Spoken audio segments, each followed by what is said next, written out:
一口畅爽，烧烤更有烟火气。本节目由可口可乐独家冠名播出。新锐王牌实力派，出行去享更自在。本节目由问界 M6 行业赞助播出。同城真可以，旅行省到底。本节目由同城旅行指定赞助播出。夏日豆巴胺，城趣更加分。本节目由 M 豆赞助播出。欢迎回家，新无名趣味玩法与惊喜盲盒就在 AI 衍生互动空间等你体验。来看我笑，来。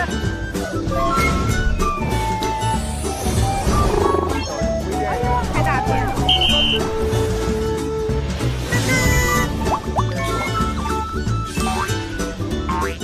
有点帅啊！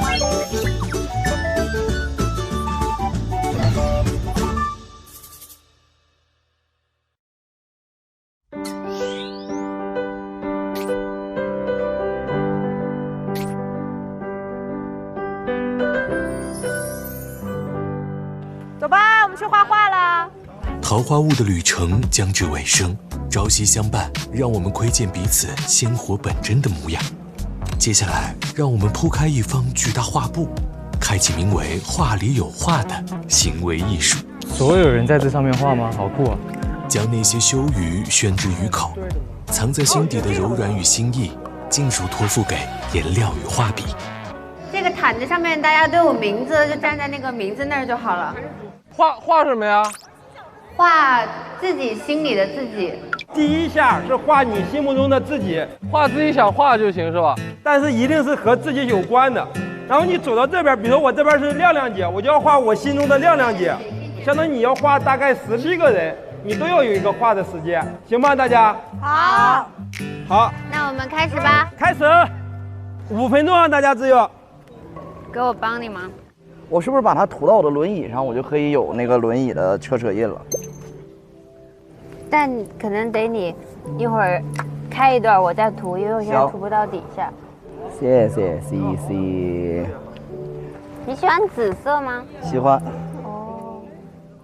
可以出发了，我感觉。Go。我出发喽。出发吧。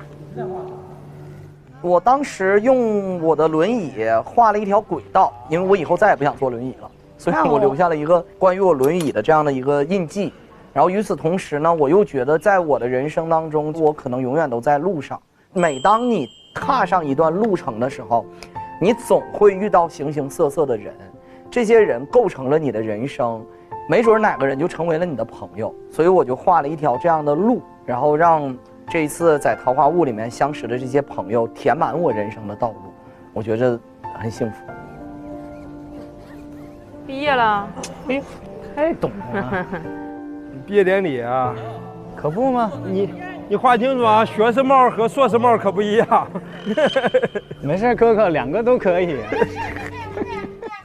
因为我最近为这个毕业的事儿搞得焦头烂额的，所以第一时间就想到了毕业，感觉为此付出了好多努力。我画的巧克力，我这次从桃花坞录制结束后回去就要给他过他的9岁生日。按生日来说，其实他不是非常年轻的小狗狗了。我会希望我们彼此陪伴的时间再久一点，因为巧克力真的很可爱，然后我很爱它。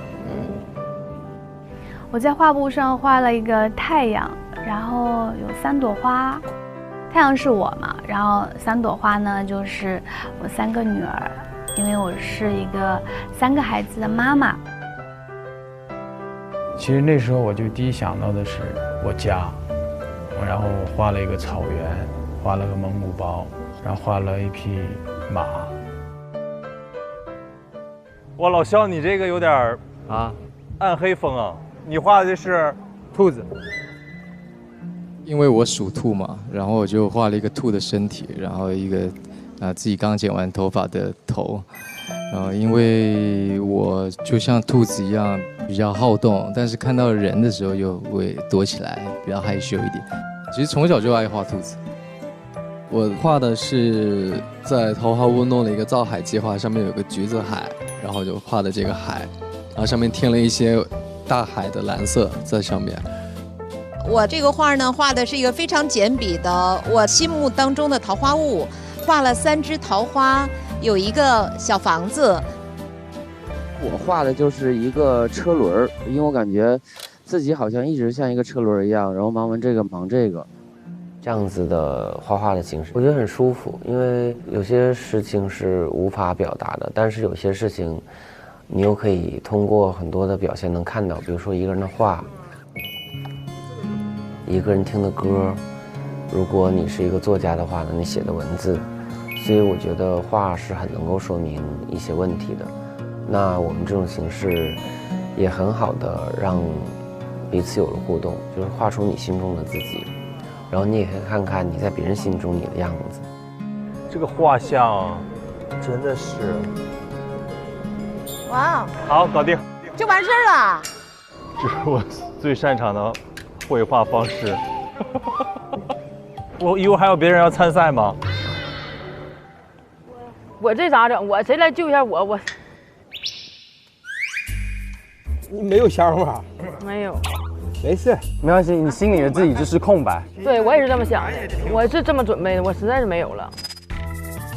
好像你，很像我。你这个画一看出来就是雪晴。对，这个真的，这个绝对是雪晴。哎，亮亮姐对我都是有一些特殊感情，她觉得我做什么都有道理。真的，聪明的人才看得到的。我们可以开始向右边一位开始旋转。好，来，现在所有人停下手中的自己的画像，现在往右转，往右边走干嘛？就是一会儿你要画别的。我这个是我们15个人的手哎，我们15个人吧，我们一定要同心一起合作，你才可以有一些业态可以做得成。我觉得那一刻就是。如果每一个人都有一个手在上面，就是我觉得那种感觉了，桃花坞的感觉了。但是可能我也是领悟错了。没事，我一会儿我这样在这周边，你相当于你的手在中间，我们所有人守护你，再给你画一个大圈，好吧？这个那个可以啊，好吧？好，太好了，我一会儿就来这个。好，来，所有人都往右。我走到每一个人画布之前的时候，我都有闪现过我跟他们相处的一些高光时刻。我想要在我的画笔碰到那个画布的时候，我诠释出来的东西就是我心里他长的样子，或者我对他的一个感觉。腾哥，我画了个青蛙跟爱心，我觉得他就是一个非常会给爱的人，他的情商跟他表达爱的方式，每次讲话我就觉得很好笑，然后很聪明。这小蛤蟆真挺可爱，我说我有点想闻身上这小蛤蟆。桃姐，桃姐天天主持，当主持人给她贴个珍珠项链。西西，能帮我个忙吗？来，说。我想在这个房子这儿，就是它感觉好像门边上这块放了个小收音机，但我不会画收音机。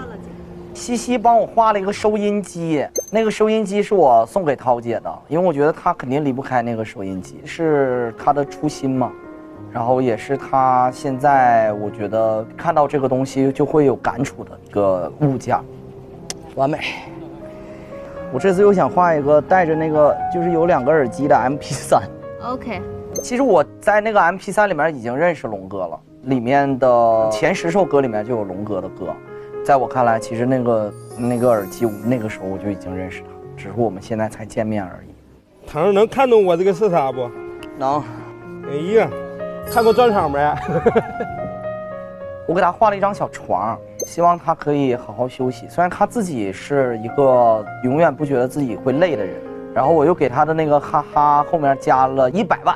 我希望有越来越多的人还不知道徐志胜，或者是还没有听过徐志胜专场啊，还是脱口秀的人，都可以通过各个层面去了解他。他真的是一个非常幽默的人，他在每一个领域里，我希望他都能获得大家的哈哈哈。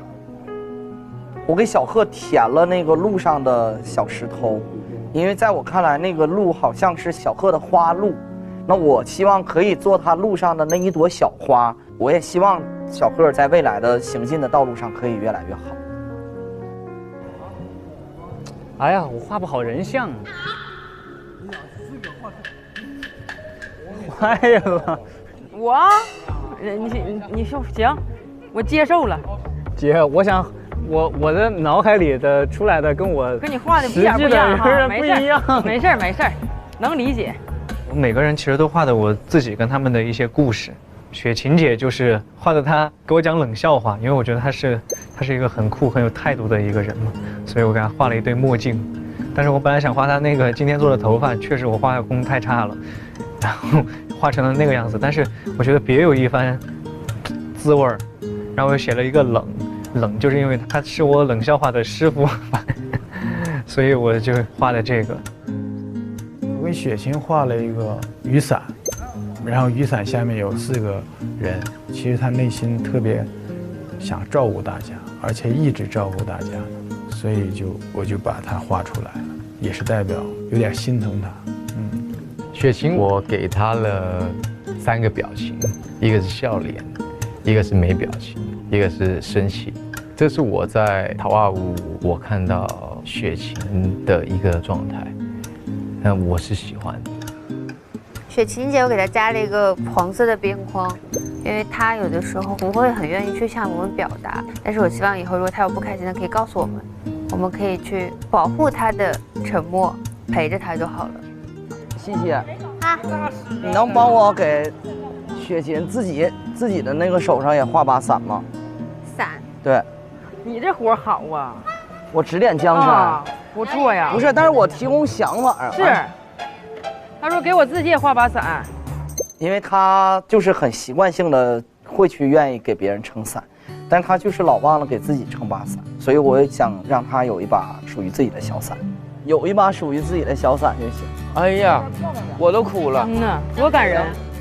我觉得大家通过画画，把对彼此的认知和祝福都画在这个画上了，包括大家通过对一个人了解之后，希望他拥有什么也都会画在上面。其实每一个人在生活当中，在情感上都有一些空缺的地方。那如果这个空缺的地方恰好被一个懂你的人补上，我觉得这个过程很开心。有些东西呢，可能是你预见到别人会看见；有些东西呢，可能你未曾料想会被别人看到。那我觉得这个不经意的这种被看到，就会让你觉得有一种愉悦感和幸福感。给鹏哥这双开门画出来是吗？二哥离那老远还给我接话呢，这妹妹是真爱。我们好像就是在桃花坞，就是在做这么一件事情，就是让在桃花坞这块画布上先画下自己，然后其他人会在你这个画布上增添出他们想给你增加的好多，他们认为哪些美好的事情应该属于你，然后他们就尽尽全力的让你获得和拥有。很感谢每一个作画的无名，完美。我给你画了个脚丫儿，脚丫上开了一朵花，真行，这是勋章。可以。哪个是你给我画的？你要是巧克力脸上的眼袋是你画的，我真的会。是我画的。你这个真行啊！我这么不是画眼袋，我给你画了眼膜。我跟你说，这个眼袋我就猜着是你们之一画的。正常谁上人家狗能画眼袋是吧？我好恶毒啊！咋了？因为这眼袋我猜就是你、辣、雪琴，你们仨3选1画。好人干不出来这事儿，他说。好了，各位，请到座位区坐好。走。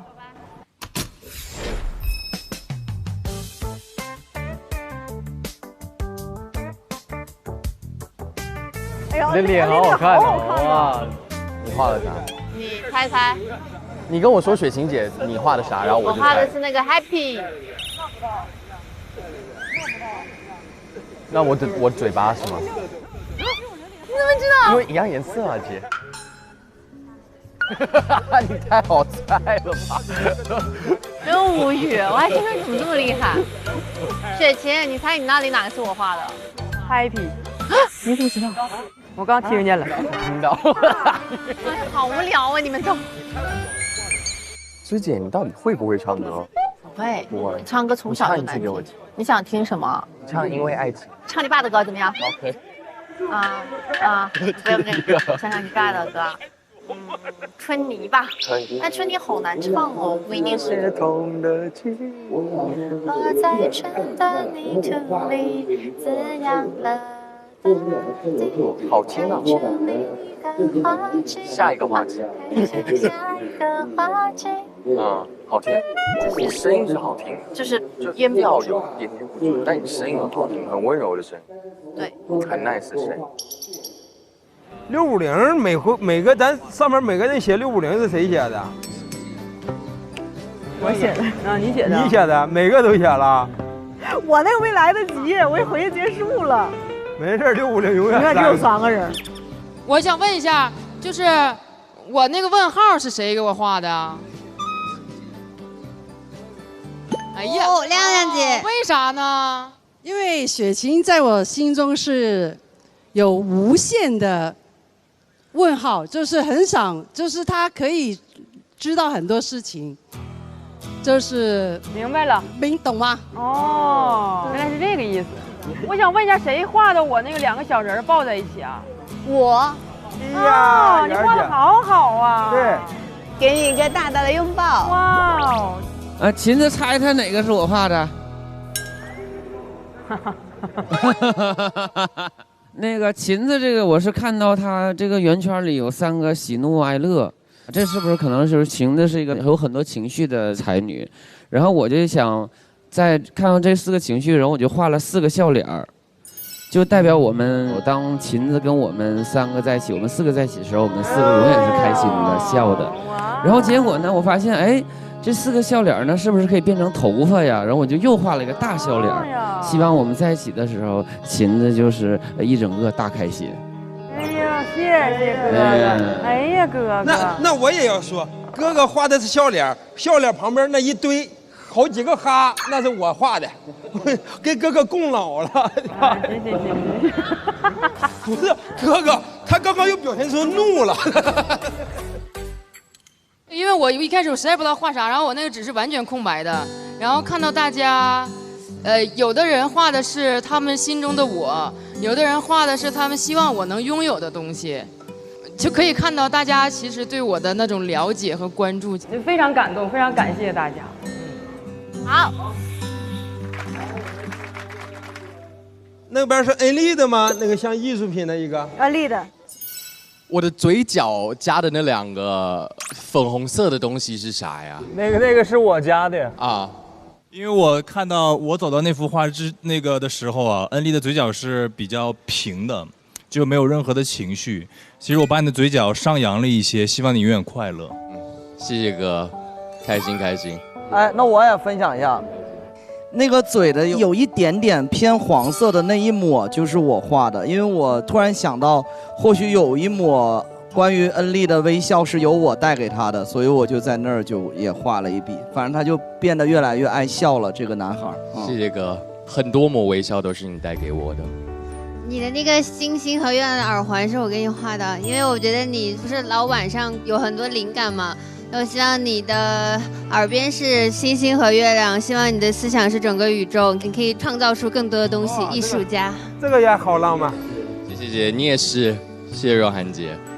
我看到大家画完我之后，我发现，哎，这就是好，真的很像我，就是好多我喜欢的地方，好欣慰被看到的地方，然后另外一个走向就是，哎，这个是我从没看到的我，没想到别人会看到，所以我觉得。2者都收获蛮大的。哎呀，旁边那个就是我们若涵的呗，太漂亮了，漂亮的一个画。那个眼泪是我画的。那一天也是在这边嘛，不是那个黑小孩的时候。我害怕我有一天出差，拍完戏回家推开门，姥姥如果问我你是谁，我会疯掉的。因为那一天听到很多人的故事，其实都很感动，那若涵是其中一个。然后但是我在眼泪上面画了一个笑脸。我看到了。感觉每一滴眼泪，都是来自于真实的释放，释放了之后就会，回到开心的自己。谢谢哥。爱你是我画的。是你画的。我第一次认识你的时候是看了你的剧，然后你的剧是陪伴了我，就是最难受的孕期。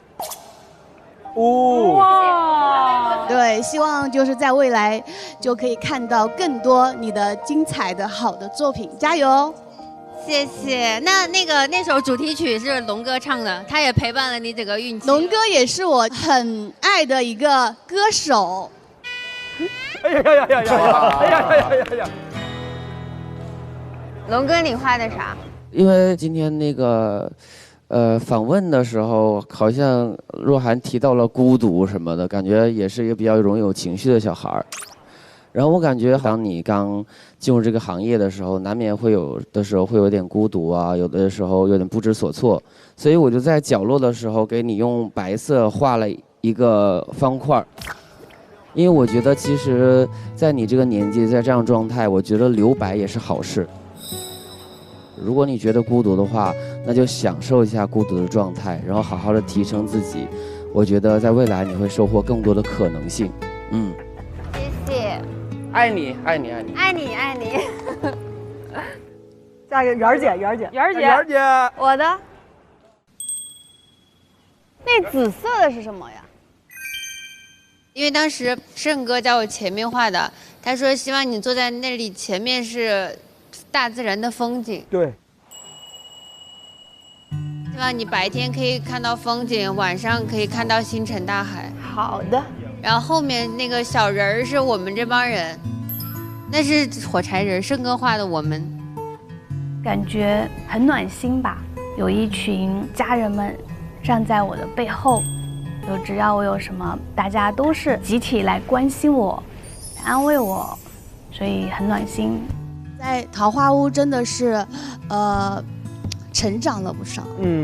因为一开始我是非常的社恐的，但我现在大家就是也可以看到，我现在可以当着大家这么多人的面跟大家这样说话，就是紧张少了很多。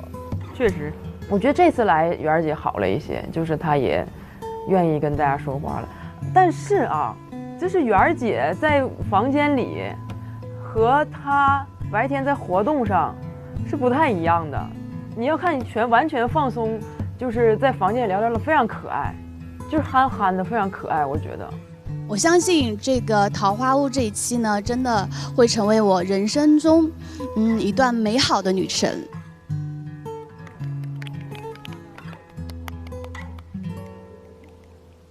这幅巧克力的作品，这幅巧克力的作品是我。我很好奇一个点啊。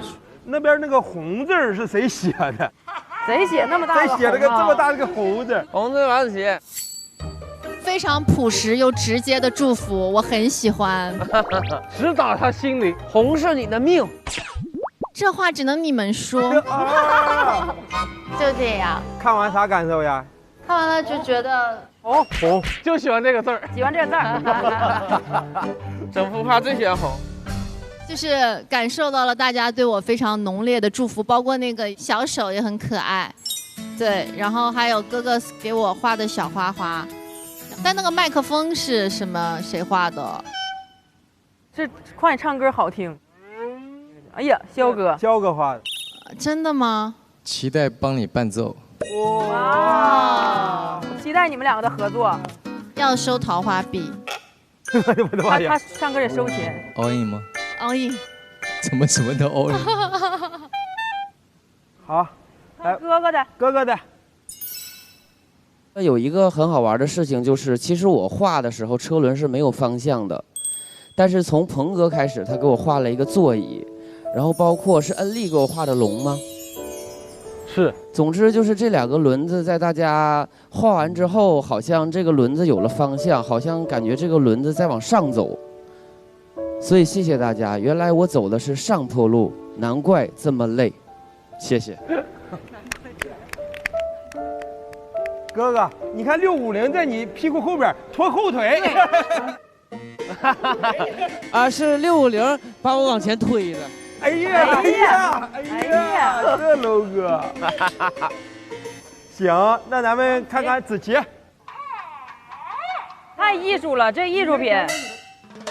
我本身就不知道怎么去画自己，然后我就想，我挑了几个颜色，随意挥了几下，然后留给大家一起去接着挥舞的一个画面。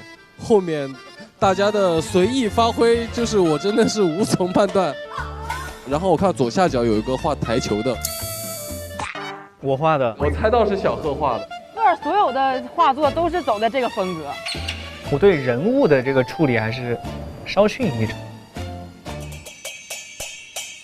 那个上面那油豆角是谁给我画的？什么豆角？这是你的脚。哦，是我的脚是吧？你的打了石膏的脚。祝你早日康复，爱你哥哥。豆芽，那个豆芽。来吧，梦姐，你给解释解释吧。因为我记得就是他们刚跟我说许志胜的时候，说他头上一个逗号，跟我说这是他那个阶段的一个特点吧，算是。所以呢，我就是多画了几个。我的毛发的那个画风比较特别一点，蛮想知道是谁画的。头发？头发长这样。你刚不是这样吗？是。亮亮姐这幅画上面那只黑手是谁画的？王子王子琪。谁在我的嘴上给我穿了个小鞋啊？那个不是小鞋，是一个哨。这个哨说你像体育老师。哎，阿如娜的这个最上面这个云彩是我画的，然后最上面这云彩，大家注意的话会发现它很像一只雄鹰。哪里像？哪里像？哥哥，我离这么近，我都没看出来像雄鹰。像骗哥哥，不懂艺术你们。对，希望阿如娜翱翔飞翔。那个手电筒是？哪有手电筒？这是麦吧？那是我画的。首先那不是手电筒，另外那是麦克风。确实画的时候有点不好，对不起，龙哥。越画自己感觉越不像。然后尤其是看到确实有人画麦克风画挺好，孟子义那个麦克风就画挺好的。没画好，但是我觉得，赫在我心中就是这样一个主持也很好、唱歌也很好的人。希望在未来你的麦克风可以越来越大。谢谢龙哥，谢谢龙哥。好。哎，赫，你猜哪个？我是给你画的哪个？你画的呵吧？对，呵，因为我是唯一的受害者。我也是。我也是。我也是，我还有奖状呢。去 MCA 消费。恭喜徐若涵女士获得桃花坞之星的称号，立刻捐出5桃花币给桃花坞公共基金。我捐啊，不行，现在小贺心眼确实，哎呀，长大了，怎么还组成受害者联盟了呢？浑浊的花朵。好，肖哥，面前那个石头，那个是石头吧？山。哎呀，那个山是我画的。怎么了？我们中间有一座山是吗？没有，因为其实我走到这幅画面前的时候，我其实看到了老肖内心的这种活泼和他接触以后呢，他对于做事情的认真。虽然说大家总说他很喜欢新鲜，也喜欢挑战，我觉得他就是有这种韧性和坚毅的这种信念，可以勇攀高峰。我也可以，他也可以啊，我会。打开，对。哦。啊，我知道。我可以啊，看我，哇！我觉得就是他可以攀爬过一座座他眼里的高山，最后会抵达自己的目的。所以我觉得这个是我特别喜欢他，也敬佩他的一点。所以我在前面画了一个山的形状。谢谢鹏哥，我觉得挺好玩。所有的物品，你对他的所有的就是印象，然后在现实中把它作画出来。就会你会开始回想我们见面的第一天，很多小细节，跟他之间发生了什么，印象最深刻的事情，他会一下子把你很多的这个故事都拉出来。对坐的好像2个小人儿，是不是？我画的，我主要画的就是我跟涛姐那个当时我们俩一起在那聊天的那个场景。叫姐姐。姐姐，快告诉我，姐姐。很暖心，很温暖那一天。那个亮桃桃，那个保洁的那个，保洁那个扫把是我自己画上去的。我时刻不忘我和亮亮的业态。旁边的树叶是我画的。哎，这个工具还真的挺好用的。你的方法非常好。欢迎大家继续下单啊！还要赢一。三姐画的是没豆腐。娜姐啊，你要蒸豆腐，你等我一会儿呗。我切豆腐了。行，我洗吧。合着这我这边画都我手工。对对对，画了很多我的这个包的包子啊，这个看来这包子挺到位，给它捏上去。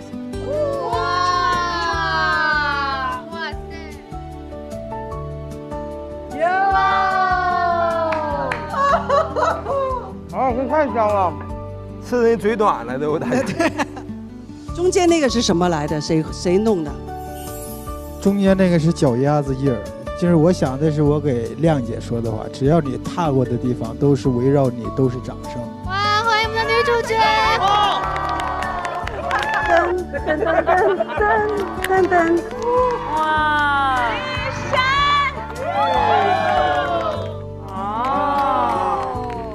女那个行李箱那几个小人是我画的，那是什么寓意呢，胜哥？你不说你走的时候行李箱里带走几份友谊吗？因为我特别喜欢交朋友，我觉得我是一个朋友，对我来说是一个在我的人生当中特别有意义的事情。这也是我唯一一个来到咱们桃花坞的理由，就是我一个人带着一个行李箱来，但是我想装走一片朋友的心，这就是我的想法。哎呀！你躺到箱里了。啊，我就想跟你说，里边你的行李箱里能装很多人，会把每个人的友谊都带走，都装进去。我看这个我很开心，就是这2条印，然后你就会发现真的有很多的朋友陪伴在你身边，这是我很快乐的一件事情。谢谢大家。哦，我这个就是画的我的今年的一个最重要的工作计划，我想干个专场，但是我用蓝色的画是因为我的专场对我来说真的很难。还有谐音梗，大家足以见我这个专场的水平。我自己画了一个哈字，给自己一个祝福啊！我怕别人不画，我怕别人也画一个蓝色的哈，说笑的真的很难。哎，那我下面那个冰字谁给我写的？那是个椅子吗？冰。我解释一下，那不是冰字，那是一把椅子。哦，那一个冰，那是个椅子。因为我看志胜最近的工作场景很多，很繁忙，我就是画一把椅子，希望他累的时候可以休息一下。啊，休息。哎呀，哇，好贴心呢。你也可以理解成是第一把交椅。哎呀，哎呀，我可不是，我站起来了，哥。第一把交椅。我还给你画了那个，就一个箭头，上面完了又指向一个小太阳。就是说天上有大太阳，你是我们桃花坞的小太阳。啊！太阳升起来了，这回。首先，我要夸夸我们桃花坞的那个大家们，我们画了很多太阳，但没有任一个太阳超过徐志胜的高度。大家还是很有分寸的。敏感了，大哥。那个在冰字旁边是我写了一个帅字儿，没有任何人能看见。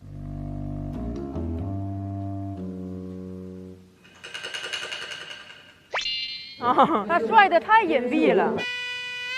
因为是我用白色笔写那个帅，就像徐志胜帅，你不仔细看很容易忽略掉。但是我用的白色是一个很奇怪的颜色，就是白色时间越久，它身上会有不同的颜色，这个帅字会越来越明显，就像我们现在感觉到了徐志胜一样，越来越帅，越来越帅。哎呀，哎呀，哥哥。那个双喜可太明。那个不用看海子名儿，我当时一看双喜就知道是海子了。这谁画？你画的王子琪啊？我。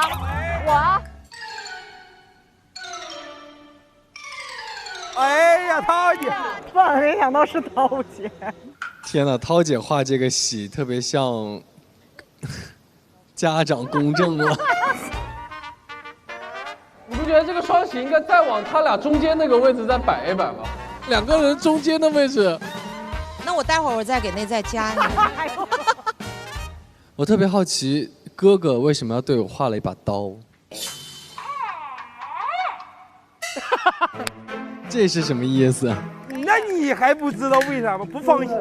哥哥对妹夫画了一把菜刀的意思就是说，以后都是一家人了，谁欺负你，哥哥我们一致对外。如果你要对小浪，我这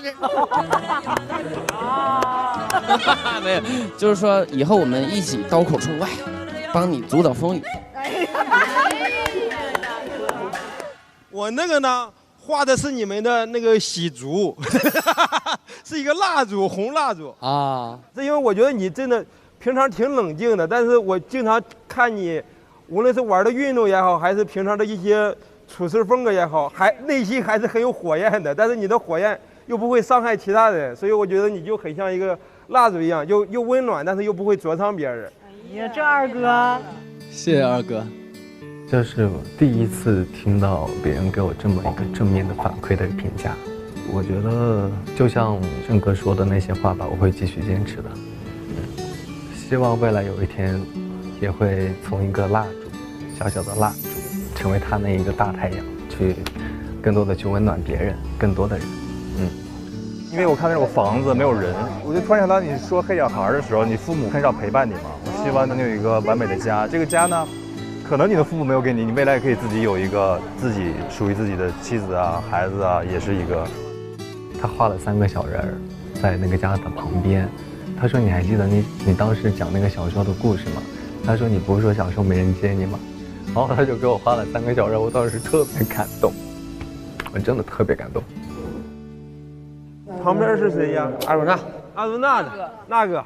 我想问一下，左下角那个手雷是谁画的啊？啊？谁给我画的手雷？那不是手雷，那酒桶，酒桶上面放了个杯子。啊，酒桶啊。然后我希望跟他说的就是，你有家庭，你很幸福，我们有酒也有朋友，我们也会一直陪着你。哎呀，爱你，感动。丝绸是我弄的，哦，就是这样，你就是回家和出来见我们都是粉色的。哎，谢谢。好嘞，那我们就最后一个鹏哥。鹏哥也挺酷啊 ，S 这边这4个大宝贝儿是谁呀？是谁画的？这是我画的，因为我到那幅画那儿的时候呢，他就已经是一个非常大的你站在那儿，然后很开心，然后我就想你为什么这么开心呢？我就想应该是你就是照顾了你身边的人，然后在我的心里面就是你就是一个特别高高的像一个巨人一样的这样的一个人。然后照顾着身边的每一个人，所以我必须得给你这个开心找到那个载体，就是下面那几个小人儿。然后有人跟我灵魂共振了，画了个 S 那个超人，那是谁画的？那真好。谁呀？谁画的超人？的 S。哎呀，这个就很直观了，就是胸口一个 S，然后我觉得鹏哥有的时候是我们最高的嘛，然后经常有一种 Superman 的感觉。我也觉得特别符合他的气质。好，鹏哥看完啥感受吧？我的目的达到了，一个人出发，一群人抵达。哎呀，这家伙还扣题了，行。其实我是一个人来到了桃花坞里面，然后认识了这么多朋友，然后一群人抵达。我觉得抵达就是像我们的距离变得更近了，或者抵达了桃花坞给我们准备的一个终点的一个车站，我们在这就结束了这段旅程。所以我觉得这话反而说也挺顺。我觉得可能它是另外一种不一样的方式去告诉大家我想对你说的话。画画其实它就是一个去表达你内心的东西。有的时候你可能通过语言，你会觉得你很难去告诉他，或者是很难让他想象到一个东西，所以你就用画来告诉他。你用色彩、用形状、用这些东西去描绘一个很模糊的东西，我觉得会让一个人更加亲近。所以我觉得他们通过这个去，可能是告白也好、喜欢也好、关注也好、叮嘱也好，我觉得非常有意义。好，结束，耶！你知道我给你画的啥吗？我给你画的吃蓝莓。啊？吃完，困难就没了。啊！哎呀，这太好了，困蓝莓，可以吗？吃完困难就没了。太好了，吃难还没为了你，吃难没困难就没了。把呢给改了一下。我好不容易改的。这是一个传播声最大的牺牲，对吧？吃完困难就没了。困难就没了。你这旁边不能走吗？啊，可以啊，我走旁边走。不行吧？能走吗？可以，走旁边危险。没事。我肖哥帮我清账。这个你闪一下啊。对。爱你哥哥。等我啊，等我啊。哎，我从这儿出去。哎，这里出，这里出。行，反正咋的也得那啥。哎呀，老有劲儿了。哎呀！来了！哎，你这个人呢？怎么这样？我还说，哎，自身真行。好笑不姐我？对，这也说姐笑点了。姐你真容易逗啊！放，然后他就放那个围巾，他就会有这一下。啥意思？不是这总共他就这点配饰，帽子给炫子了，配饰你拿走了，我这配啥呢？就剩个大裤衩子和大背心了。哥哥篮球打过 NBA， 跟你说过吗？他俩做出来的饭容易甜。对。我多一条水费，你同唔會？等我。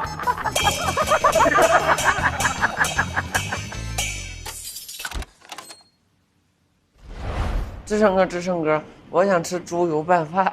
啊，我让裤腾过来给你整。裤腾都那样了，你还让他给我吃？啊，上次他就这样给我炒的炸的蛋。那他为啥不骂你啊？因为我现在还坐在第一把交椅。小杰可是给你高兴了。你太像我的小怪物了，我给你看看。你都没送我一个。乖乖，这个咋真像呢？不行！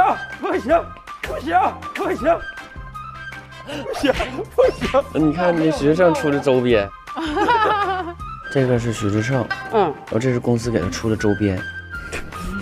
姐，你香港有熟悉的律师吗？你凭什么告他呢？他把你美化哎，你看，姐更伤人。姐，你有合适律师吗？我要起诉你俩。这是个大活，告诉他。鑫子，哎，你去拍《喜剧之王》，完了我把这个再剪短点呗。咱拍好拍，都没有对手戏，我们就按镜头。对 ，OK。姐，你帮我把这个翻译成那个粤语呗。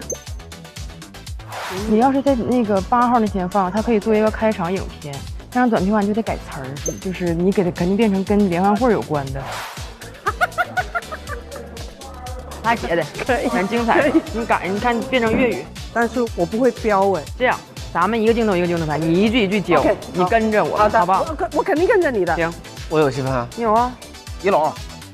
OK， 你是那种全都已经看开了，就老污民回来了，看看他，让他别这么那啥。那就是我现在的状态。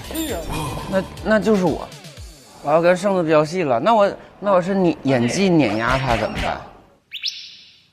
你演技碾压他，是这样的哥。他那个角色相对好演，你有情感大于技巧，他就划过去了。那就是他。但是你必须得拉起整个故事的中心轴，就这个故事是否能让观众一眼相信，其实靠你的演技。所以你不要怕你碾压他，因为你是给他兜底的人，正如你们在桃花坞的关系是一样的。拍完之后拍你特完你就收工。OK， 哥，因为我知道你性格，我知道，因为你这人拍戏就2条。2条多了，第1条是视光，对，第1条是视光嘛，其实就正常就1条嘛，因为第2条给不出来了嘛。对啊，我第2条你导演就得换演员了，第2条导演就看不下去了。你还在这挺着呢。我花。第一场喜剧之王，把我的摄影师给我找过来，摄影师。我是指导。开机大吉。来了，来女角来了，来，哎，女主来了，女主来了，女主就等你了，那女主就等你了，快！唔該，这个男演员回位置，演员回位置。哎，唔該得。你俩有对上词儿？哎，看我，走啦。係啊，係啊，去邊啊？去邊啊？桃花坞。桃花坞，係啊。我本来以为他不会陪我疯的。亮亮姐找我，我就去啊，没有犹豫啊。亮亮姐找我的话，她肯定是希望我参与的，那我就参与。但是他答应，我就觉得他真的不一样了，也沒有問會把我弄醜的或者怎麼樣。你還清啲頭花幣先啦，你還清啲頭花幣先啦。老來，老來，老來。還有就是他要求廣東話對白也要說得很清楚。你還清，你還清啲。老賴就是在廣東話其實是沒有的，衰仔也行。那傻仔還是怎麼樣？傻仔吧。哦，不是老傻仔。你還清啲頭髮白先啦，傻仔。我覺得他這次變成了一個很成熟的演員了。哎，唔該姨太，你有我。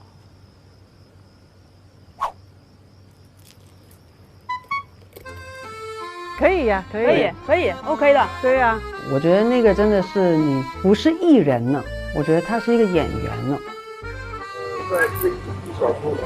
下都係啊，桃花坞，搞一台咯。就剩一背身，完了。你这个整个翻过来吧。来，翻过来。還清啲頭髮白，頭髮白，這個頭髮老旺，還清啲頭髮白行啦。但是你說對了，你這很標準。說詞兒。還清啲頭髮白行啦，傻仔。夠了。哇，說得很好啊！太行了，恭喜夢姐。謝謝，希望還能和你們這麼優秀的團隊再次合作。那你留下來再拍2鏡頭。不用了，我不喜歡加戲。快走吧。很開心啊，因為很快，我就進景都是一條過，就我沒有想到會那麼快，而且亮亮姐還一直誇我粵語說的標準，挺開心的。没事，盛哥，你看一眼，一会儿咱们哥哥，咱一会儿先拍这个镜头啊，咱先把全都拍了，就这一个造型。所以我俩全程是蹲在这儿讲的，对吧？哥哥先蹲着，你先坐下。嗯，哥哥可以稍微高一点，别直晒眼睛，要不然你这有点太刺激了。哎，对，可以。我努力了10年，就换来跟你对戏。我也没想到，我弄完男一之后，资源降级这么严重。能不能稍微再帮我低一点？我想把这个男主这个形象拍的稍微那个伟岸一点，好不好？哎，我是男主，听到没？嘿嘿。你不是男主，我是男主。我是男主还是谁是男主呀？导演？你不重要。拍谁男主？现在就搁男主，你先配合吧。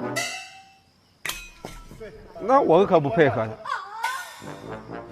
我给他打戏，他不会演戏。他是个歌手，演员是门槛很低的行业嘛，什么人都能过来插一脚。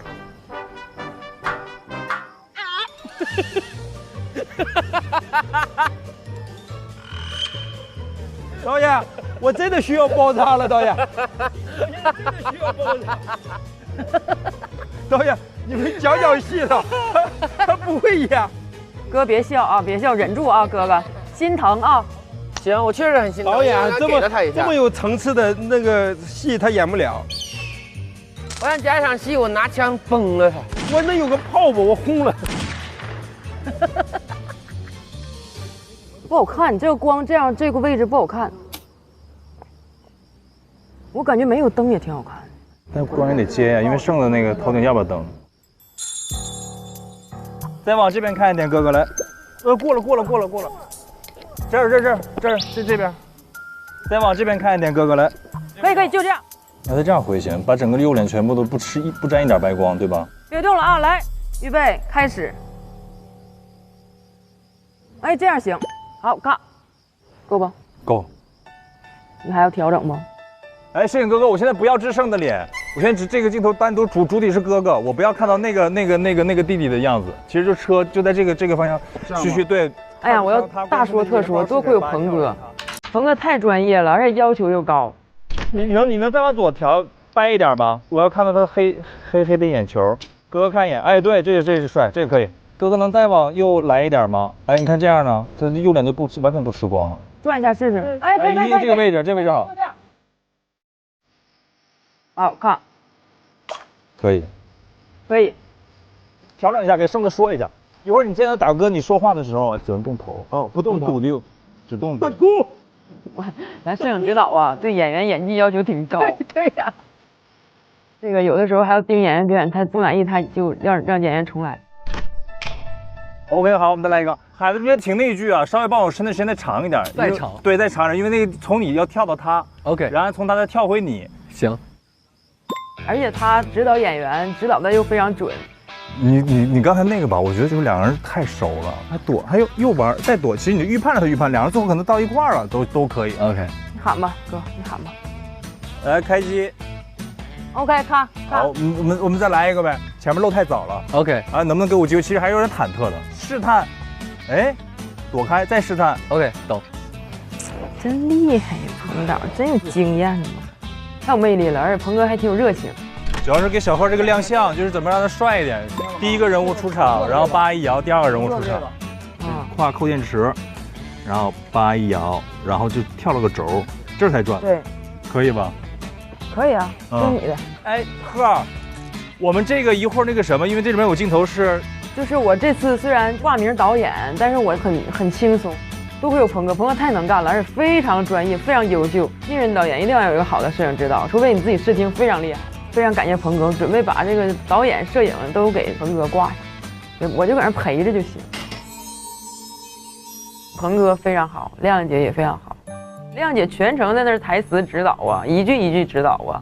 都係資深教嘅，都係資深教的。哎，可以，都係資深教的。亮亮姐就太好了，一个制片人居然来帮我们擦汗。安姐姐。但咱演员演的真不错，咱演员这个一说真给，真得意，總要解除正途落八卦，邊個知啊？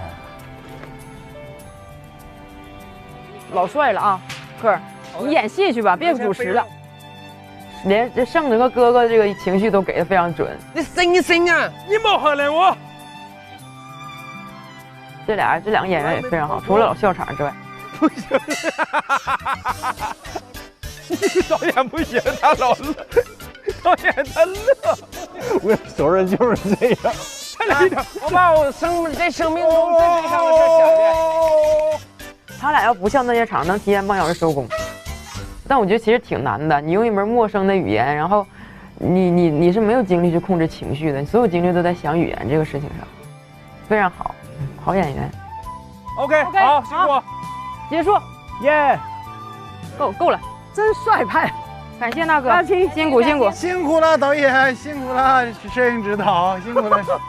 那导演，我们今天的工作，谢谢导演，谢谢导演，对，辛苦了。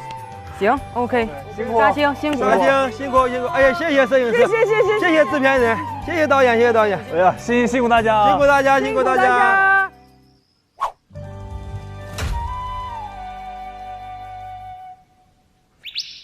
哎，腾，今天我们问咱们仨谁的话最多？你排个序吧，你排个序，你第一。你拉倒吧，你话最多。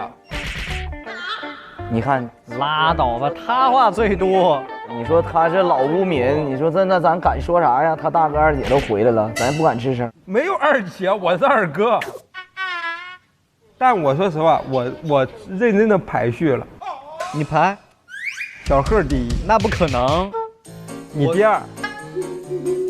你是把我俩，你洗澡的时候，我们俩讨论那些什么康德呀，我们聊那个我与地坛呐。你如果没听到我们俩讨论这段，那我们俩一定没听你多。对，我俩聊就是创作，就聊创作。你俩聊康德，唯一就是吃这个是健康的。吃这个健康的，吃这个健康的，有哪些是不健康的？你俩这是文化水平聊什么康德？聊康德。我俩现在就主要都聊聊康德呀，聊聊康复。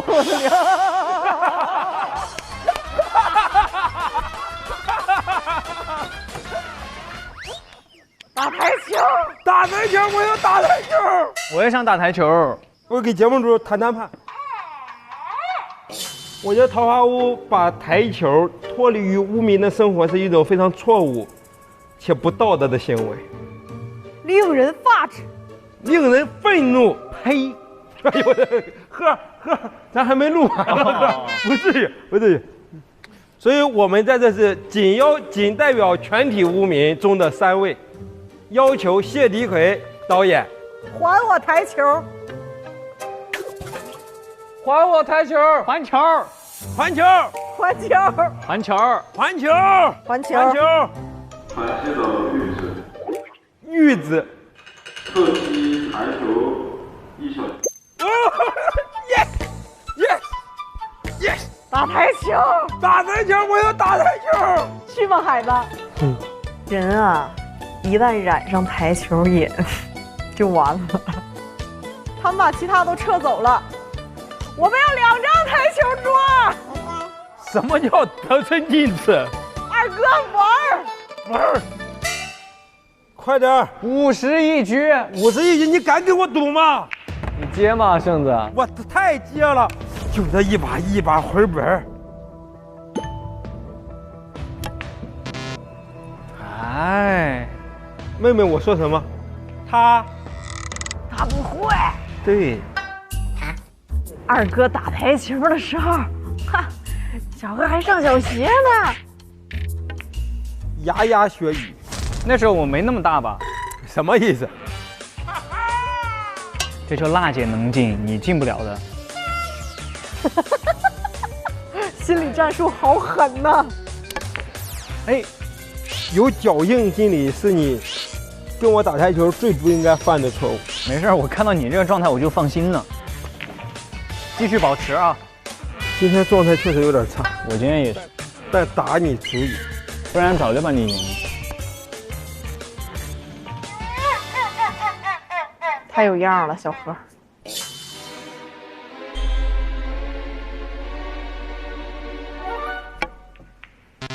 哎，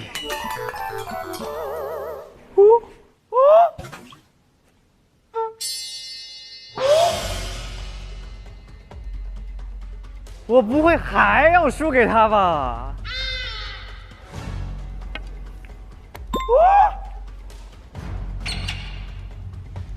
拼了，必须拼！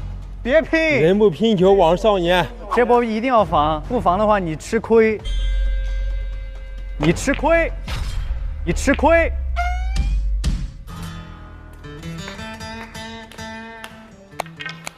二哥，我打球的时候你还在牙牙学语，我打进黑八的时候你还在嗷嗷待哺，你还在嘤嘤嘤。胸腺。我也不知道为啥，我一遇到他就不会打球了，心态失衡。他干扰我，他用幽默打扰我。这事儿他收了，我不跟他玩了。结清。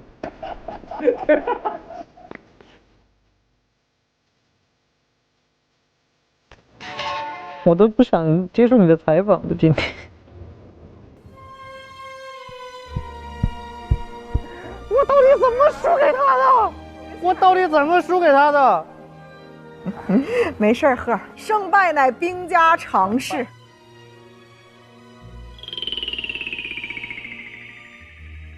谢导，你没事破什么例让我们打台球啊？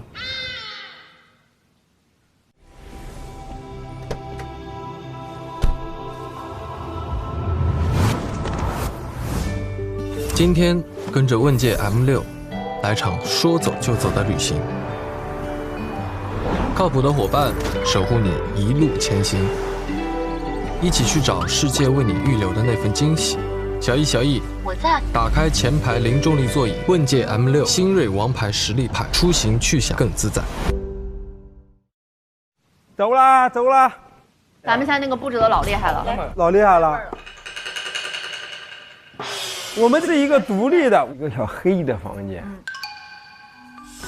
然后呢，一张桌子，一把椅子坐这儿，而且啊，你会感受到那种聊斋志异的感觉。请敲门。来了，来了，呱嗒呱嗒呱嗒呱嗒呱嗒呱嗒呱嗒。哇！欢迎来到《聊斋志异》。来。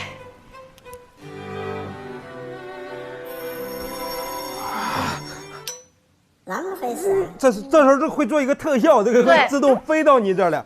瞬移到你。3、2、1，走。灵气会护着你的周围。你现在有感受到那种就是整个人，你先深呼吸，来，吸，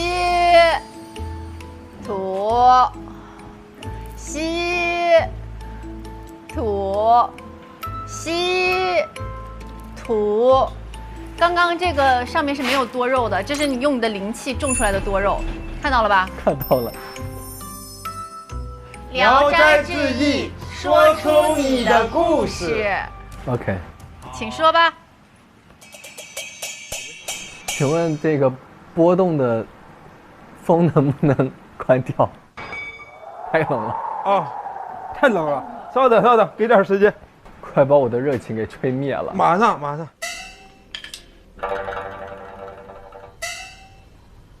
吃瓜，听听海子说什么，看看徐志胜他们怎么行骗。请说。我有个朋友，我是青梅竹马。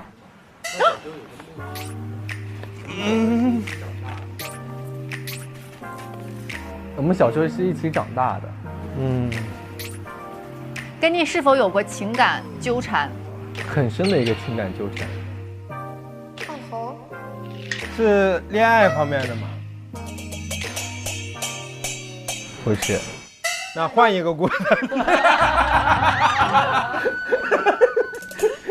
说来听听。我这个朋友吧，他从小时候就有一个梦想，他有个梦想叫明星梦。6年级的时候就跟我讲说他特别想去北京，然后那会儿我就告诉他这太遥远了，这个梦想对于一个普通人来说，但是呢他还是怀揣着那个简单的梦想跟他的爸妈讲了，然后他爸妈就说好啊，那你去吧。但是呢，我觉得我朋友的爸妈也觉得这太遥远了，所以只是口头上答应他了，但其实没有。是否有金钱上面的支持？6年级那会儿没有。我觉得他这个故事看起来像真实的，我先给个夯。我也给个夯。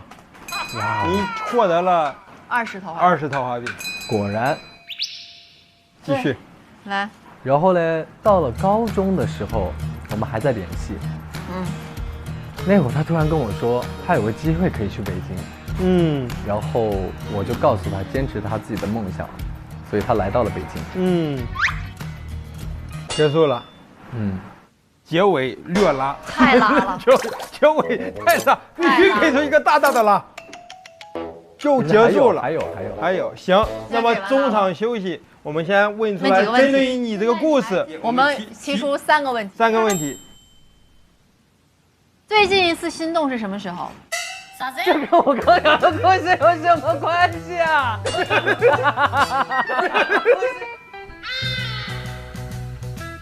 哦，我那个朋友的故事真的一点不重要呗？不是，很重要。我们3个问题完之后，你再会讲解那个朋友的故事。OK。好，最近一次心动是什么时候？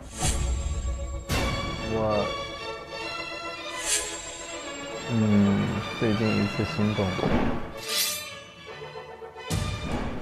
逃跑的时候。心动？对，异性的心动。对啊。那你逃跑的时候对哪位异性心动了？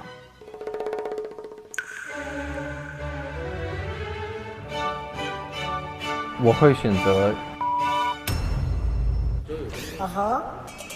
我们又有了新的问题。新的问题。对小辣是否有过非分之想？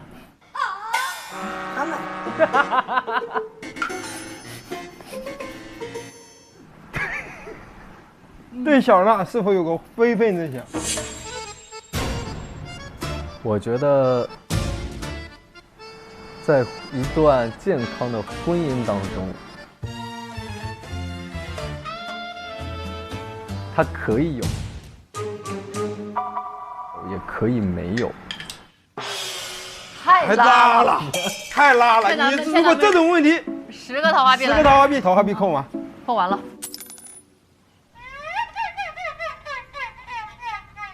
好，哎，请麻烦您继续讲你的故事。好了，我们现在中场选手结束，继续讲你的故事。继续讲你的故事。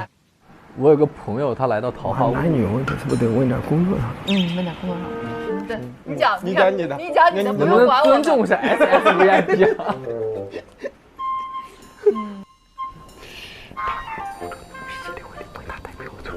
你们要不直接问问题吧？我的故事，我感觉我男朋友的故事没有很重要，他只是提到一个过度的重要。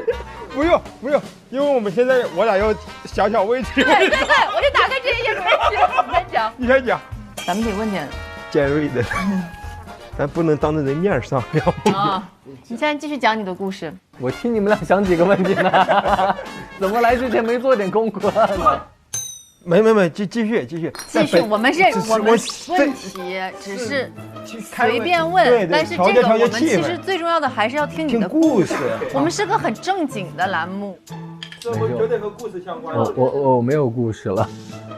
你好，随时为你举小牌牌。咱那个朋友到北京怎么样了？怎么样了？啊，咱这个朋友到了北京之后啊，他当时跟不认识的人合租。我说我要不要去北京陪你？他不让我来，然后他就跟我说，他当时回到家的时候，因为他当时在北京。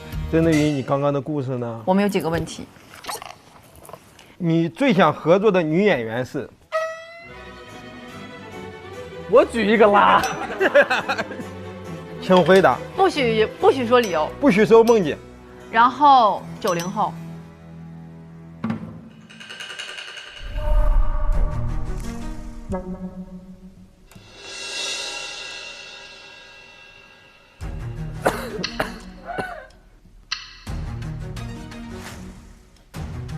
我现在确实这个问题问的我有点发热，这空调能再重新开一下吗？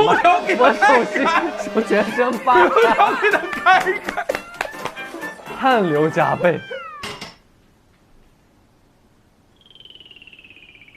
最怕空气突然安静。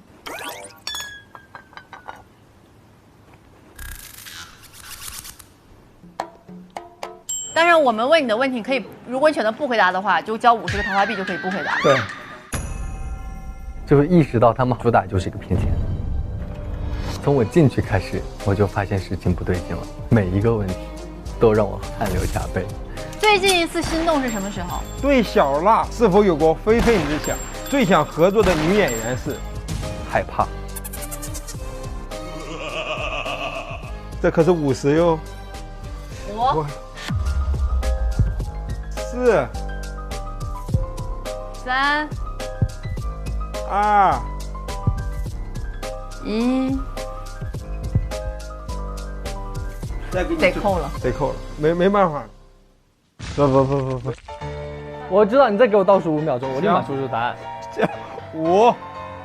毕竟我作为一个综艺的新人吧，我无所畏惧。1。下一个问题。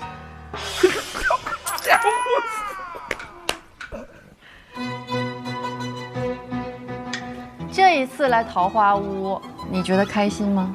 开心。给他一个拉。给他一个拉。请问你们俩的婚姻是以爱情为基础，还是为了捞钱？是以爱情为基础。给他一个拉。给他一个拉。你在桃花坞结束之后，是否还会继续和我妹妹保持联系？那你在其他节目上最不想遇到的污名是谁？因为在桃花坞中，您的内涵和才华可以排到第几位？倒数第3位。那你说他倒数第1位和倒数第2位是谁？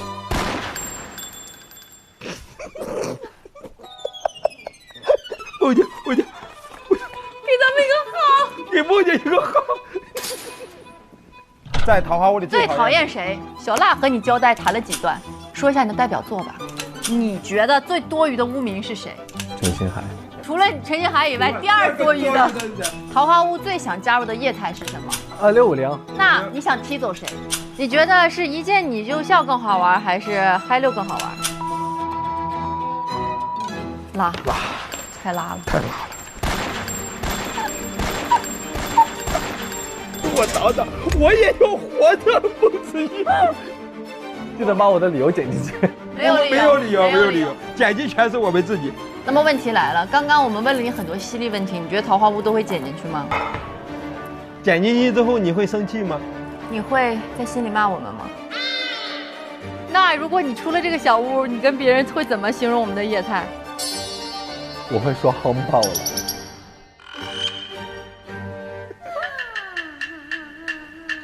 叫家属。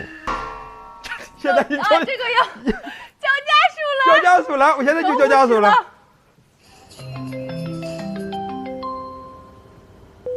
咋了？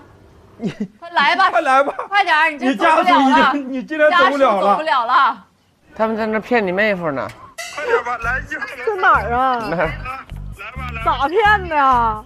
妹夫挺惨，快去救救他吧。拉，咋的了？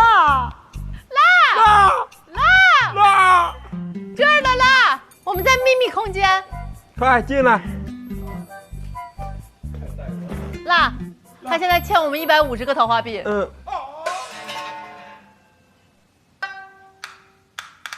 为啥呀？输就这一会儿150啊！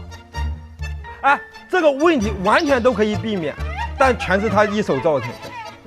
我们每一个东西，如果他回答了之后，他都可以正确；不回答，我听听咋回事，你继续呗。那我能进来吗？你不行，你只能在门口。我就这样吧，就是现在这150就这么着了。我们就是如果再遇到你不回答的问题，我们不扣你50了，你可以选择家属代答。对，家属代答。没事儿，咱有钱，你就真诚的回答就行。行。辣啊！你先准备好300桃花币吧。哎呦我的天哪！今天也就这个数了。今天估计这是我俩的营业目标。家属来了，有底气了。哦，那么我们再来问一问刚刚那个问题。您的内涵和才华在桃花排第几？就是在第1。那你觉得涛姐和你比是差在什么地方？她的内涵和才华？没有进步空间。我有很多的进步空间。也就是说，涛姐已经没法再进步了。已经满格了。涛姐已经满格了啊，那她还排在您后边。涛姐是老师。涛姐是我老师，是我们的人生导师。然后你觉得老师在你之后？你觉得老师没有内涵？你觉得老师才华在你之下？其他人都不配跟你比，包括北京大学毕业的李雪琴。对，在我心里是这样。这个是你心里的答案，还是其他人心里的答案？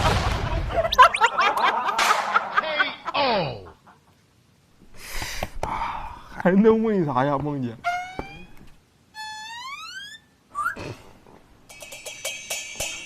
好，来这个问题，因为我们刚才看你们夫妻啊，这种就是齐心协力，我们觉得非常的感动，很感动，所以我们准备问一下子你们的这个夫妻问题。如果你和小辣离婚，会和谁结婚？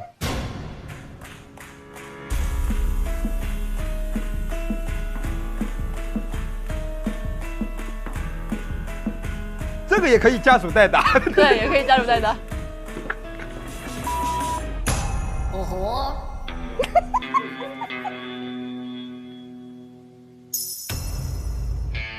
你不知道小辣是好姐妹吗？你做这样的事情，会不会有一些伤害自己的？甚至会影响到小辣和关系呢？我只是会心里这么想，但不会这么干。你心里真的这么想？你竟然在心里想？你竟然在心里想？他就妈呀！我被套进去了，出不去了。完了，星海。梦姐，那你还要赎他吗？没事儿，咱输钱就当来这儿锻炼了。他现在不是输钱的问题，现在是要退圈了。最近一次心动是什么时候？我会选择雪晴。如果你和小娜离婚，会和谁结婚？雪晴呀。雪晴。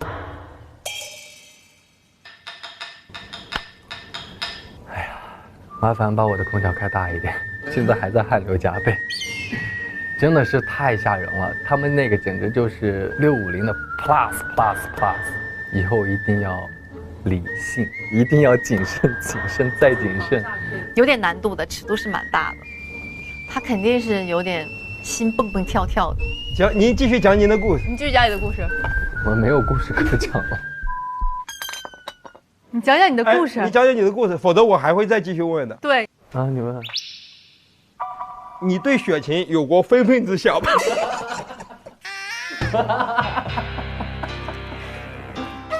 不是，哎，人家all in就这个呀，就这个待遇啊。你不 all in， 我们是在让这个世界，包括你自己更了解你，更了解你自己。你刚刚脱口而出，我不会那么做，但是我心里会这么想，是你自己没有看到过的自己吧？就让你自己更了解自己了，你知道吧？绝对不会再 all in 了，我绝对不会在我的以后再也不会为我的冲动买单。星海从你们液态出来的精神还会好吗？今天晚上星海都得做噩梦。究竟是噩梦还是美梦？聊斋志异在一次次的试探和拷问中，终于看到了海子内心深处的渴望。逃跑的时候，造梦计划就此开启。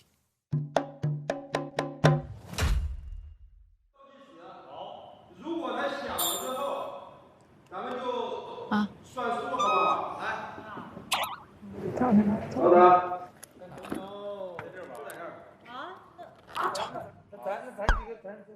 走，撤。走了。走。现在，我们走了。干啥去？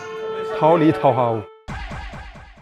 我们通过和陈星海这几天就是多频率的聊天中，就是得知他其实很想看日落。第二个就是他其实一直在跟我们念叨，他做了一个什么逃跑计划，然后很棒，他就一直想完成逃跑计划。那既然对于他的梦想中占了一个逃字，所以我们就是在开会的尾端吧，我们就带他走了，他也不相信。真的是逃离了。对啊，真的。不是你的造梦空间吗？是认真的吗？真的？是认真的吗？是啊。是真带我出逃啊？现在就带你。这就是你的造梦空间。这就是你的造梦空间，这么刺激啊！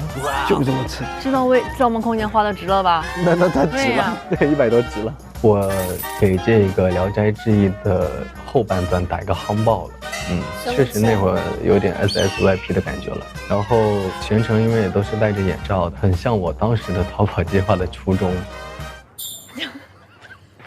这咋？好了，小娜，你走吧。走了啊，拜拜。我们仨走了。你们慢点啊。我回去玩游戏去了啊。拜拜了。好好对海子，放心吧啊。你们给他绑上之后，我就是静悄悄的当这个司机，我就不出声呗。哎呀，你打开之后说不光有日落，还有小浪。哎呦我的天哪，我起鸡皮疙瘩了。你们俩从此就有了新的 CP 黄昏恋。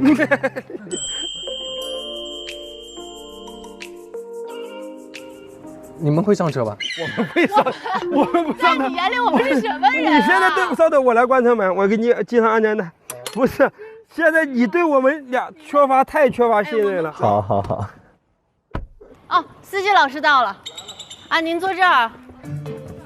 好，师傅，我给你看一下这个咱去哪儿。好刺激啊！我突然兴奋起来了。去这里。会出虫洞的吧？哎呦我天！会的。什么叫逃跑计划？这不还在屋里吗？这还不还在车旁边吗？哎呦不是，马上开了！你现在对我们保持点信任。好。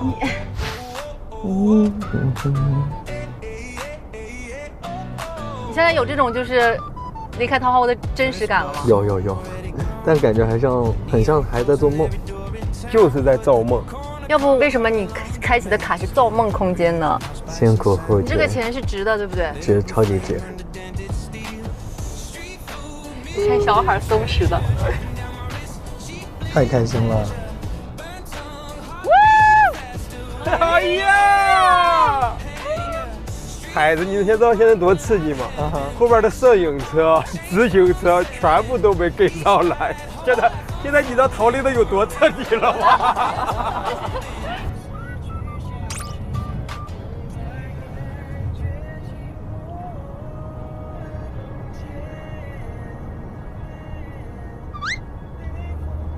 还有16分钟。哎呀！咋了？怎么你那么紧张呢？感觉？没事。我们昨天就有查了日落的时间，后来就有点慢，眼看就要到点儿了。咋了，梦姐？没事。咋了？没有。一碗小小泪悄悄流淌。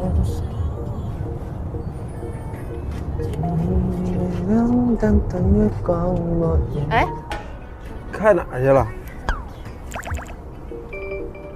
师傅怎么跟我们越开时间越长呀？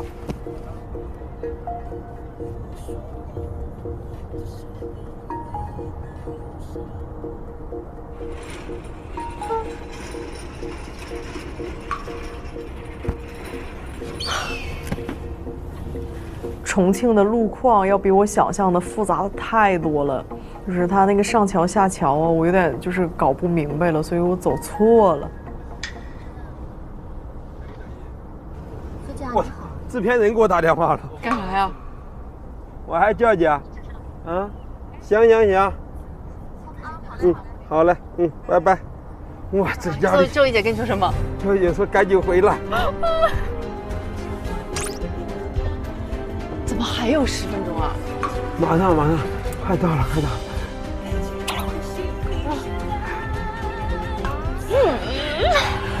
因为我们是违背节目组的这个意愿，偷偷跑出来的。当时孤立无援，不能说话，不能用手机，看不懂导航。我真的感觉我那个心率都已经达到120了，我全程还不能说话，我当时紧张的要死。压力太大，现在我现在压力很大，我们这个压力好大。没事。不是，我们不是说担心那边压力，我们担心这个给你的体验不好。对，我挺好的，我也挺开心的。咋个办？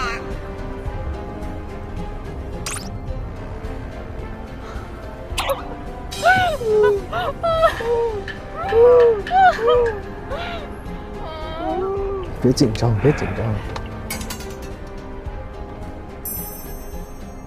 当时虽然有一直在看着时间，但是其实心里也是忐忑，就怕到了以后日落了，因为它那个马路没有斑马线，我没有办法下车，我们只能这样绕一个很长的路到那。前面是不是掉头呀？前面掉头。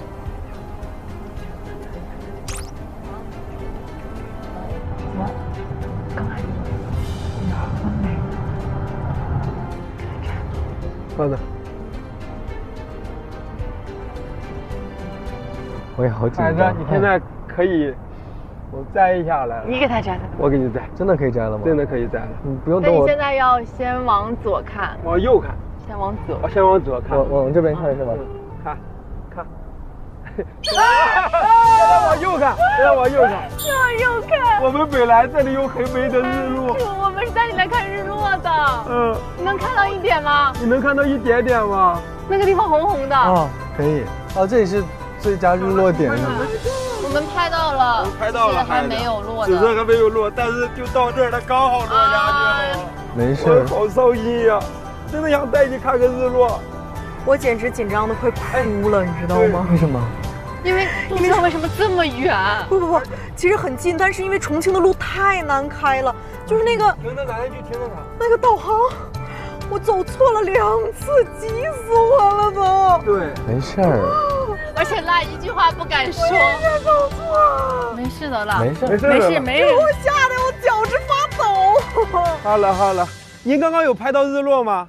可以给我们看一下吗？可以给我们看看吗？哇，海子他拍到了。但是我的这个没事，没有特别没事，好看，没事，有就好了。就往这边翻。哇，在这儿。所以这边是绝佳看日落的对地方是吗？你看，好像是不是刚落下去？刚落下去。其实我们就是在没有掉头之前，我们俩都看到了。但我俩就想让你在这里看到一下啊。想带你看个日落。哎呀，没事。我都快急死了，这个肯定是有点遗憾的。哎呀，说来确实自己非常的内疚，就差那么一点点就能让星海看到夕阳了，所以就是哎呀有点反思，如果哪一个步骤再稍微快一点点，可能就能看到了，就是哎呀很自责，就是没事，我们再看看吧，现在也很好看啊。但现在没有日落了。哎呀妈，这群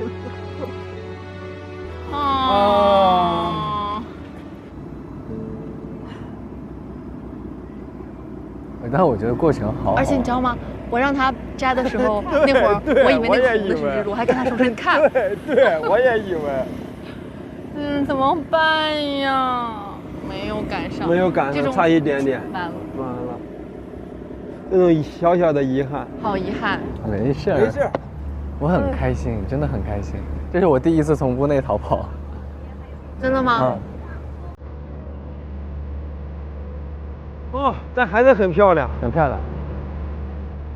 哇哦，特别感动。因为我记得刚开始最初我那个逃跑计划的时候也说了，过程才是最重要的，结果不重要。我对于这个结果很满意，对于这个过程我也很满意，因为有点遗憾才是完美的。但是我真的很感谢他们，这个 moment 我会记很久很久很久。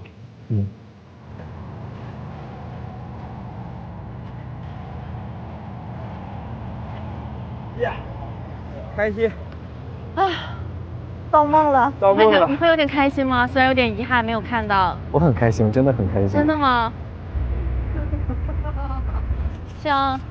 希望你的朋友和你都能天天开心。好。哎，这是我第一次这么大胆。我也是，这是我从艺以来如此大胆，如此旷野。是，太旷野了。太旷野了。桃花坞其实就是可以允许很多荒唐啊，然后呢，就是离谱的各种事情发生，所以大家才会觉得这里就是好像真的是不同于现实世界的感觉，就这是独属于桃花坞这个小世界的浪漫。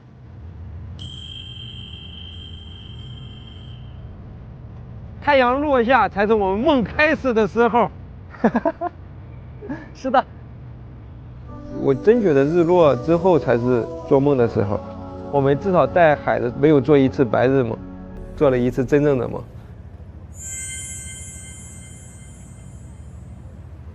咱们几点给小何过生日？等他这个活动大家夜聊快结束的时候过，我到时候可能需要有人跟我一起去拿蛋糕和拿那个画符什么的。行。他怎么骗他闭眼睛啊？你要骗他闭眼睛，你就得骗所有人都闭眼睛。好球。乖乖，姐，我们到时候想办法骗小贺闭眼睛。就一会儿我们会跟他说，那个节目组有一个惊喜，让大家所有人都闭上眼睛。他玩个游戏吧，别惊喜。那玩啥呀？挺闭眼呗。怎么改？抓卧底不就完了吗？然后赶紧进去拿东西，然后我在这假装，我说狼人请行动，只有他不能动，对吧？那你分好哪几个爪？就你俩，你跟恩丽呗。行，那恩丽你去拿蛋糕，我去拿本儿。好。因为我不怎么玩狼人杀，具体规则我记得不太清楚。现查的12个人是什么配置，然后怎么玩什么的。因为我怕他老玩呀，万一他老玩，我再干漏了，做戏做前套。哎，那哥，你先过来一下，咱在本上给小贺写个生日祝福，你还没写呢。大家写，你看你写个啥？你快写，别让他回来发现。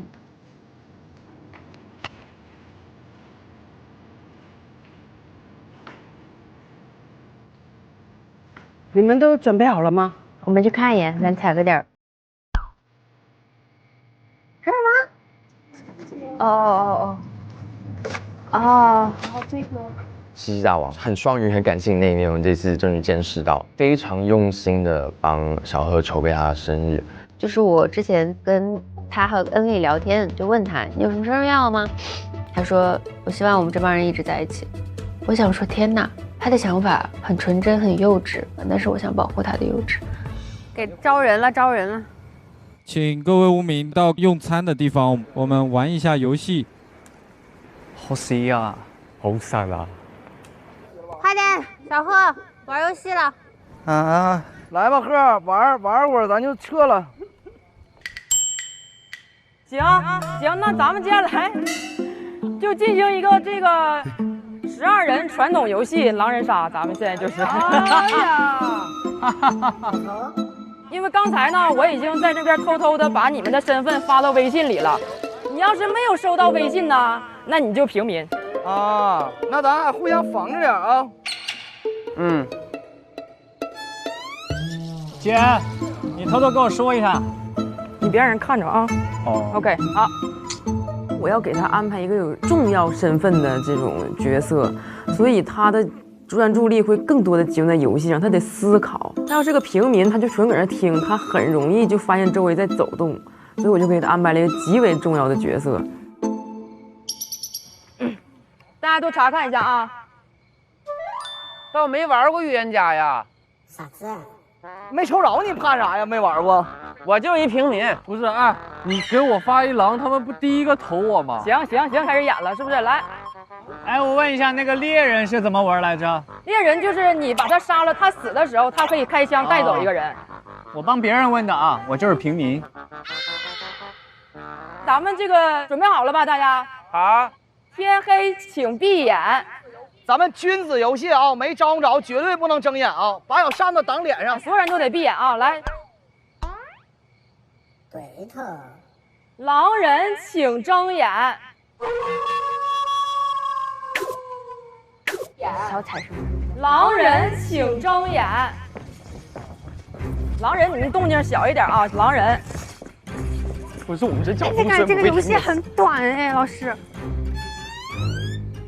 狼人请睁眼。狼人要是那个的话，那眼睛太小了，对不上眼神咋办啊？狼人尽快定好杀谁啊！别拖延时间。狼人请互认，请问你们今天晚上要杀谁呢？他。好，是杀我吗？还是你个狼，你还在那儿杀谁？好，狼人请闭眼，守卫请睁眼。他。好，你去那边发。守卫，请确定你今天晚上是要守护他吗？你还有一瓶毒药，请问你要毒死谁吗？好，女巫请闭眼，预言家请睁眼。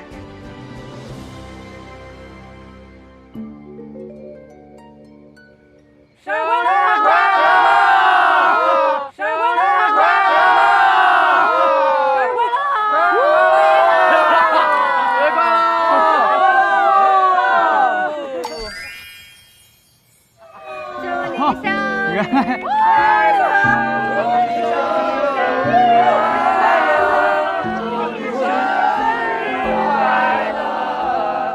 这是你的口糖蛋糕。因为他的生日我们没有办法陪着他，他可能要工作或者可能在别的地方，然后我们就说我们要提前在这里祝他生日快乐，希望小贺可以成为一个很棒的大人。祝你生日快乐！谢谢大家，谢谢大家。生日快乐！来，我们请贺总许个愿啊，来。刚好天气晴朗，桃花有生日快乐！刚好安静的床。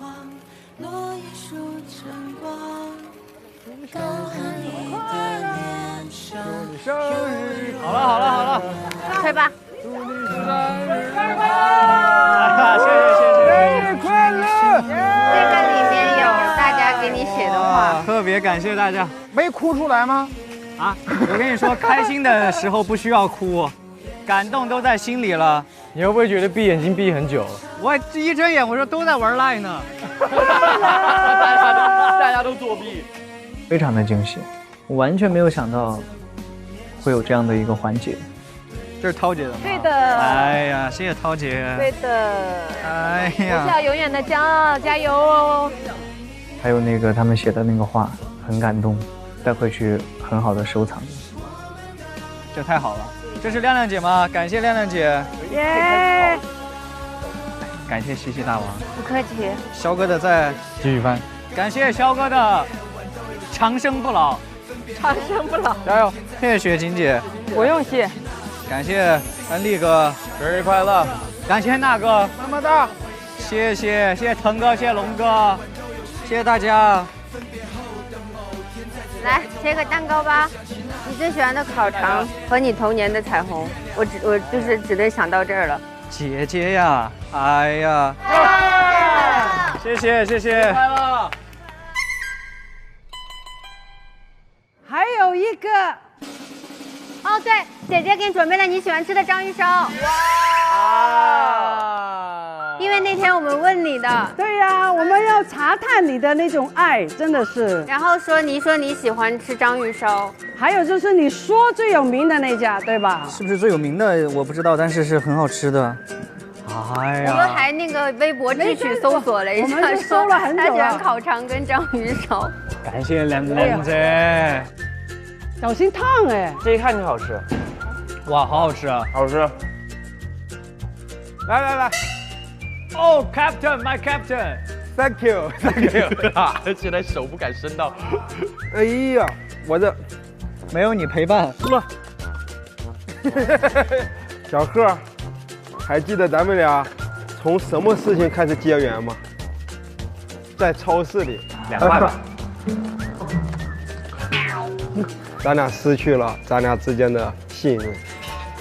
从三国时期，那不至于。但今天我们兄弟俩有了这个，这是咱兄弟俩最想要的一个东西。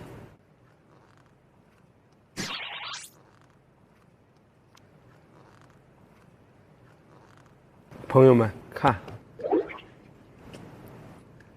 做兄弟，在心中。给他了。你给我呀？你是怕自己没跑找个跑得快的是吧？送给你，烤肠机都可以搬回家，它只规定了存钱罐不能拿，但烤肠机可以拿。哥哥，我们俩一起呗。行。现在干吗，哥？那个礼花还有呢，刚给他过去。走，咱们4个就先就把这事干了。现在就干。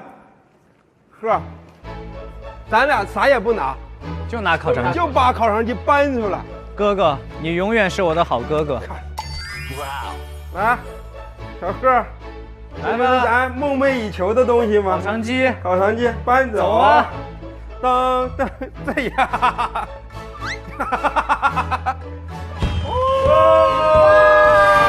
烤肠自由，恭喜！烤肠自由，小贺。这就说明这一年你所有的愿望都能实现。哎呀，生日快乐！生日快乐！它是我们的了，纸事。哇！恭喜！是，再也不说你抢我的这个了。是，好好吃。不烫。是。谢谢巴总。哎呀，哥哥，哎呀。这种惊喜太惊喜了，我非常喜欢这种突然的惊喜。我特别喜欢他们的蛋糕和礼物，包括后面梦姐他们不是出去了吗？然后他们也回来，还给我买了一个蛋糕。小贺生日快乐！祝你生日快乐！我就觉得很感谢大家吧。然后还有像海哥和辣姐的话，他们俩半夜还过来，一人随了我50桃花币。祝你生日快乐！哎呀，那个啥，就是姐意思。我觉得大家人都特别好。就他就是在被我们骗，然后他睁开眼睛，然后看向我们所有人的时候，那个眼睛亮晶晶的，里面反着我们的烟花，然后我觉得说天哪，我们这帮人就应该去守护这个眼睛。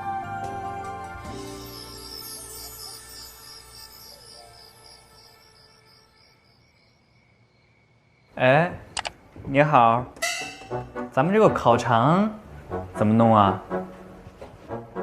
我要烤肠。烤肠10桃花币1根。啥子啊？啥意思？10桃花币1根，原材料。你等着，你等着，你等着。上百度搜索50公里桃花坞6，精彩内容尽在百度百科。一口畅爽，烧烤更有烟火气。本节目由可口可乐独家冠名播出。新锐王牌实力派，出行去享更自在。本节目由问界 M6 行业赞助播出。同城真可以，旅行省到底。本节目由同城旅行指定赞助播出。夏日豆巴胺，成趣更加分。本节目由 M 豆赞助播出。哎呀，小 X 博士，你是男神。大宇赢贵人啊！我老贵了今天。他说今天有些匆忙，因为我们在拍一个毕业大戏，都可以参与一下。别在这安排，你别整了，你快点过来！我不是我呀。走了，各位老师，上课。哎呀，哎呀！啊，这节不体育课吗？哎呀，王子琪，你不学，别人还学呢。啊，咱就开始上课了啊！老师，小贺说唱团着火了。好喝吗？二都给我请出去！我们朗诵，哥们儿，朗诵。老师，你听我说啊，给我上外面朗诵去吧。老师，我觉得不好。各位污民，请带上龙珠到天台集合。要整大活了啊！哎，来了！我不是大哥吧？月光小赏联欢会即将开始。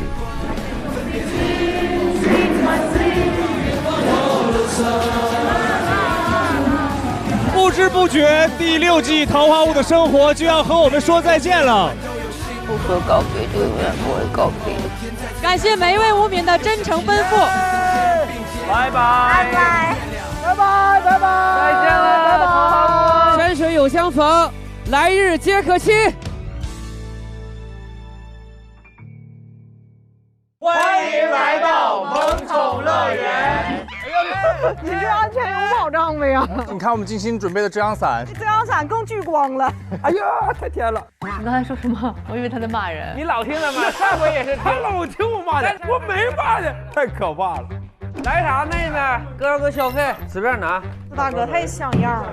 又一口气，我这一天。或者你跟我拍个 OTD，就随便跳个舞。没有，太抽象了。老板，萧敬腾哥说要拍。你跳这个，等，然后我跳。你往前走，我往前。哎。每周4、周5来腾讯视频看50公里桃花坞第6季，12点 SVIP 更新 ，VIP 次日12点抢先看1周。每周6、周日12点 SVIP 惊喜加更，看更多正片未播精彩内容。每周1、周2 12点 SVIP 更新会员专享衍生，超越目标物名物的心头号，物名趣事、花样好物和多面爱好等你揭秘。周中更有各种精彩花絮及艺人 Vlog 放送，更有不定期惊喜直播等你解锁。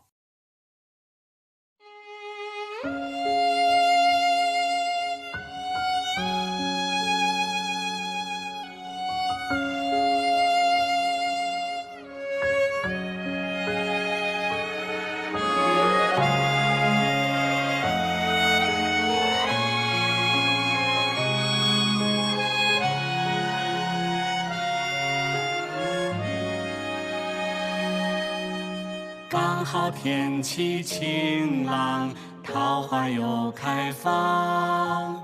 刚好安静的窗，落一束晨光。刚好你的脸上有温柔荡漾。刚好人海茫茫，我们正相望。我们飞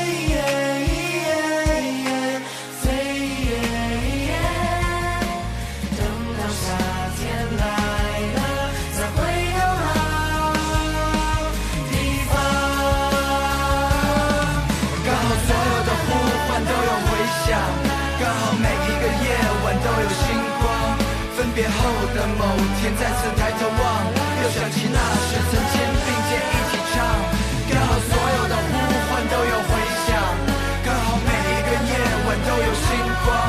分别后的某天再次抬头望，又想起那时曾肩并肩看过的月亮。